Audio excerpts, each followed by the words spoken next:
6, 5, 4, 3.5, 3, 2, 1. Hey, Rocky, you want to see me pull a show out of my hat? Nothing up my sleeve. Presto. Good Sunday morning. It is getting close to the election. We only have one Sunday morning left before the election. Just wanted to get on here. I'm getting on here a little early today because I'm going to another church. I went to 3 churches last weekend, going to 2 today. Actually, I get kids' church at my own church today. So at the second set of church I go to, I'll be harassing small children. That's what I do best at my church. I'm with the children's church group every 4th Sunday. It's always fun, and we have a good time. But before we do that, we have some shows this week. Let's talk about Mouthwash Talk Show first. So I'm going to go ahead and play this. We have Randy Niemeyer, who's in a similar situation that I am, running against an incumbent that's been there forever. His point spread is quite a bit closer because Jennifer Ruth Green did a lot of work against this guy last time and came close, but did not win. So Randy's picked up that torch, and he is trying to win in the congressional 1st district up by Chicago and Lake County and all that. And, that's a tough place to win. So I'll play the preview here.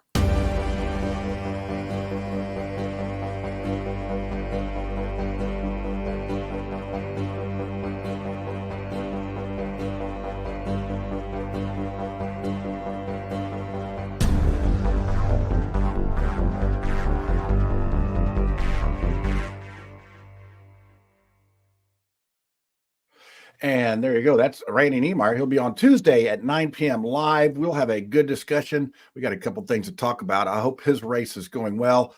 I've been in the media here lately. The Indy Star. Let's just start there. Now, this is the ranting portion of the program, and I don't hope it doesn't sound like complaining, but this is some stuff that I've noticed how the media treats some of these races. So the Indy Star had a guy come out, one of their reporters come out. Well, he actually wanted to do a phone interview. I said, I don't do phone interview. I want eye to eye. I want to talk to you. So I met him at Calvin Fletcher over at Fletcher Place, it's a coffee shop. We had a nice hour-and-a-half conversation, talked about all sorts of stuff. We talked about this and that and how curing cancer and all those things and all. Talked about a lot of stuff. But he gets resigned before the article comes out. And it seems that his viewpoints were leaning a little too far right. So he must resign.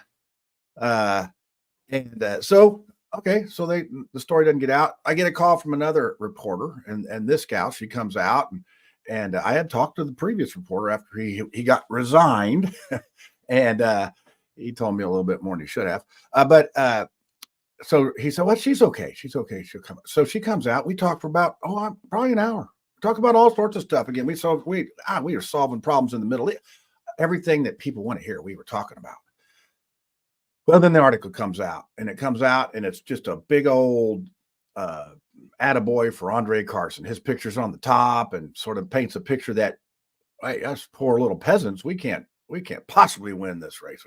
It's terrible. And then get down to my part of it. It's got one paragraph, doesn't even say what we do in the community here, doesn't say what I do for there's no background on it. Well, you know me, I don't like sitting there taking it. So I sent her a text. I'm very disappointed in this article. I have spent 2.5 hours with you people at the Star, and this is what you do.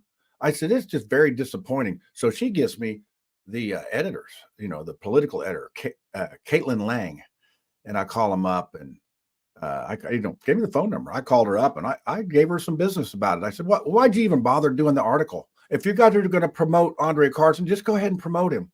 Leave me out of it. Both the other candidates, we had 2 little paragraphs at one each, and that was it.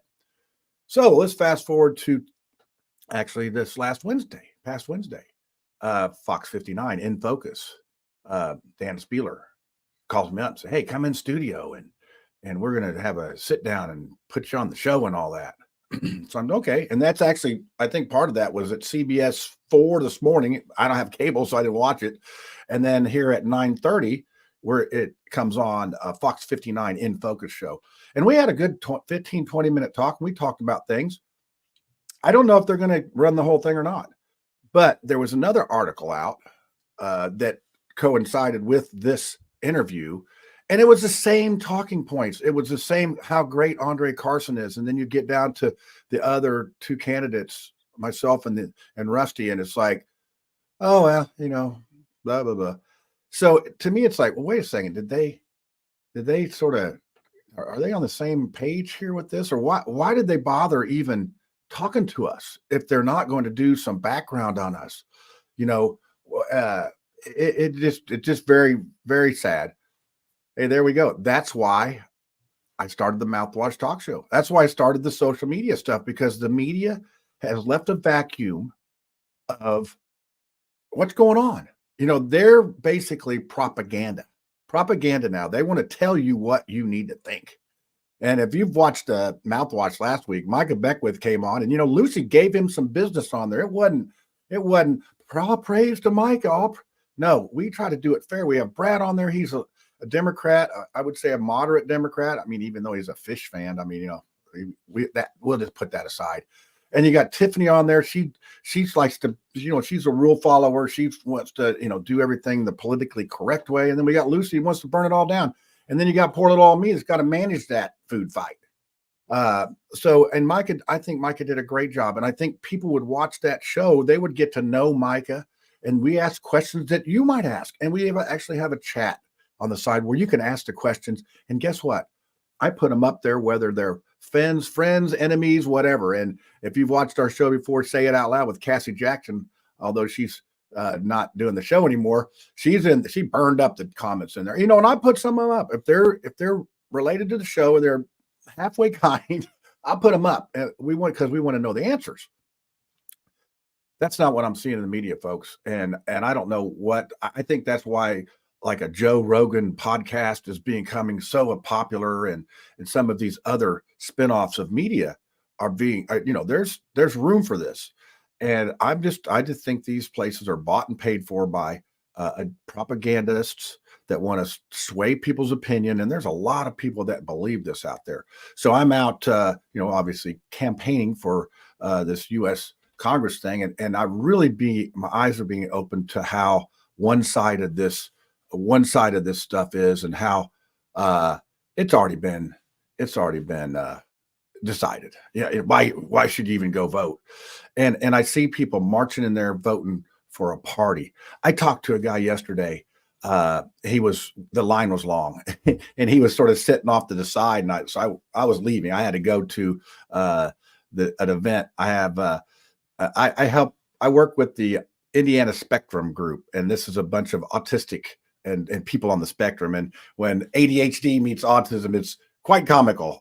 We really should do I should do a show on that. It is fun. Anyway, I got off track there. And he's sitting there waiting, and I start talking to him, and he starts talking. I said, "Hey, how you doing?" and all that. And I'm, I give him a little card. I don't need it. I'm going to vote straight blue. I'm voting straight blue. I had that Trump guy. I don't know anything about anybody else on the ballot, but I'm just voting straight blue. Okay. So I start talking to him, and we talk, and I tell him a little bit about myself, and I tell him, I said, you know what? You don't have to vote all that way. I said, here, I'm a guy out here. I was the only candidate up there at St. Luke's. I said, look, I'm the only guy out here that's even cares about you guys. And he says, you know what? I'm going to vote straight blue except for you. And I'm like, all right. I mean, I guess my message is these parties are killing our country. This divisiveness of who's in the party. And I think that's fair. How do we get rid of these parties? Well, we vote for a guy like me that's not going to toe the line to these parties. But that's few and far between, because most of these guys are in it for either the ego, they already got a bunch of money, they want some more power, they want all that. My thing is simple. I'm in it for you. I'm in it for the people. And I'm old enough now that I know what I can and can't do. And what I can't do is toe the line to this system and this politics. And people say, well, how are you going to change that? My whole life, they told me you can't. Just elect me and find out. I know some people will even vote for me just to be curious to see if I can do it. Challenge accepted. Let's do it. But it's tough to grind forward when the cards are stacked against you. they got hometown referees and all that, but you know what? I don't quit. And anybody knows me knows that just makes me buckle down a little bit harder. So that's what we have on that. That's my rant, and that's my concern for people. And I would say anyone out there that supports me, we are kind. We do not tell people problems. So we sent out 30,000 text messages the other day, got 1,500 ops and then comments back. Out of that, about 1,000 were stops. And I know some of them are people that I know that put stop on there, so we don't have to pay for more text if we do another one. But there was about 300 or 400 comments in there that were really nasty. I mean, I can't believe people even speak to somebody this way, the way they were. Apparently, I'm lost because there was a lot of people telling me where to go. Unbelievable. And a lot of people wanted me to eat things. They wanted me to eat a lot of things. And I think I'm going to, so we get these, I get a compilation, I get a spreadsheet of all of the answers back. But on the other side, we sent out 30,000 text messages to, these are to registered voters that are light D, light R, and independents. So 28,500 did not opt out. So that's sort of encouraging that way, that they want, hey, we want another text from this clown, which in this day and age, if you look on your phone, I get text all day, every day, and I just push stop. I don't go on a diatribe of how of how my life sucks to take it out on somebody else, because that's what I read. When I read those people doing that, that's what I hear. That's what I see. As a psychologist, that's what I see. I said, this person has an awful life. If they have to talk to somebody like that they don't even know, they've done no research on, they just hate them, and they want to tell them where to go and tell them what to eat, I'm like, that's a troubled person. So all that to be said, anyone that supports me, I don't want to, don't go unhinged, don't go triggered. Hey, this is a tough thing, but somebody has to blink. Somebody has to be the bigger people here. And I want to be with those people. I want to be with the people that are bigger, when they used to say, well, they go low, we go high. That is a bunch of garbage. And I think Michelle Obama, whoever said that, they need to take it back. They put some salt on it and eat it, because they go low. Now they've gone lower. Some of the stuff that I see and that I hear, signs being to all this dirty politics. And it works. So it keeps going until it doesn't work. So anyway, that is my diatribe, and I've just had that on my heart here to say, and I'm done. I'm done with that. But don't forget, we have Stock Market Neophytes this Friday at noon. We didn't go last Friday, but it'll be interesting. So when it goes 2 weeks on our predictions, it gets a little interesting sometimes. A lot of things can happen in 2 weeks on things, and I've done pretty well with my daughter's account. So and I have it all out of the market, so I can brag about it now. So when it's in the market, you don't brag. Do not say how good you're doing when it's in the market, because sometimes that comes back to bite you. Sort of like politics. So anyway, that's what I have. I see, hey, we got some people there in the comments. Hey, hi everybody. Good Sunday morning. I'm headed out to church a little early today. Thanks for popping on here. So let's see if I got the right. Yeah, I got the right one here. So, hey everybody. Hey, thanks. And I see some folks in there that have been helping with the campaign. Kelly, thank you for going out in that mob and doing your things. And, just so many people that volunteer. Our campaign doesn't have money to pay people. And it just warms my heart to see people that actually care enough to take. I mean, it was a beautiful day, and we had folks out there volunteering and doing this and that. That's the people. That's what makes me go. That's what makes me go. So, all right, y'all have a great weekend. Have a great Sunday, and hey, go vote. It's open early now. The line should be slowing down a little bit. So we'll catch you Tuesday, 9 p.m. Mouthwash Talk Show. Tune in. Great show. Last one. I think this one will be a good one too. Randy's a good guy. And then we have Stock Market Neophytes noon on Friday. And we hope to see you on both of those shows. Peace and out.